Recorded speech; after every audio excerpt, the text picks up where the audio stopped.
Having picked up the former M&M lineup, Diabolus were a team that many onlookers were keen to see. Missing only Rifty from the legendary Manalite lineup of old, questions of whether their return would make waves or not were ripe in the scene. Enclave had pulled together a team that hadn't really played together before, but players like Kerberos and Paris are both well known to the scene, having played in last split's finals under Singularity. Bar some notable changes like Igloo's preferred Camille counter in Comet Malphite and a Talia replacing Galio, nothing was too different from our previous games. Just as in our last highlight video, the first 10 minutes were very uneventful. Neither side had carved an advantage, but Diabolus looked to change that by rotating their bot lane towards the top side of the map. Enclave had read the situation well, and Paris joined Monkeys to stage a counter-attack onto the Diabolus side. Despite the dire situation for Diabolus, both teams walk away like nothing ever happened. With Diabolus' bot towers soon falling, both sides rotated their duos towards the top lane. Enclave wanted to accelerate their lead with the quick top tower, so went for a dive onto Smiley and Haddo. Unfortunately, their momentary lapse of judgment seemed to make them forget all about Larson and Igloo's TPs, as both laners TP'd top to bring down Monkeys. A lot of resources invested, but finally we had a kill on the board. The only counter to a stopwatch is, well, another stopwatch, as this dive illustrates. At this point, every small advantage could determine which team would pull ahead, so again, a lot of resources were expended for just one kill. By 21 minutes, everyone was scratching their heads wondering how on earth two engage comps had barely fought.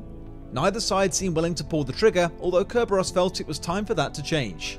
Diabolus looked to have a pretty good setup in this fight with Triss well protected at the back, but no focus was put onto Frappy, who was happy to stack spears all day long. Both Igloo and Furion had burned their ults without touching him, meaning the 2-item Callista could mop up this fight easy peasy. Smiley got down a grand total of 5 auto attacks, and even with Larson kicking out damage, Diabolus had no response. The fight would end 3-1 in favour of Enclave, and a gold lead, although small, finally began to take form. The problem Enclave had is that this Diabolus lineup had played together for years now. Their macro game is one of their key strengths, and despite the previous victory, Enclave found themselves a little bit scattered.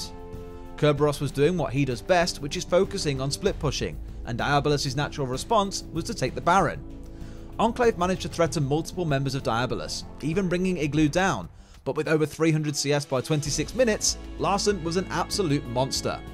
They successfully dropped 3 members, although Kerberos' split push pays off and they get themselves an inhib. Trading over a Baron and 4 kills for an inhibitor probably wasn't worth it for Enclave, especially when you consider Diabolus' macro, which would pay off just minutes later. Smiley and Larson hit their 4-item spikes and were hungry to close this game out. In true Kerberos style, he extended a bit too far, and both teams converged on the top lane, one looking to save him, the other looking to kill him. At first it looked like bad news for Diabolus as Enclave piled in, but their focus was on Igloo and Furion. The rest of this game writes itself. There's just nothing really to protect him. Double kill for the camp, triple kill for the Tristana, maybe even a quadra kill for the Tristana. It is going to be a quadra kill. Will we see the first pentakill? It will have to be given over to him. It's going to be Smiley with the first pentakill of the ESL Premiership.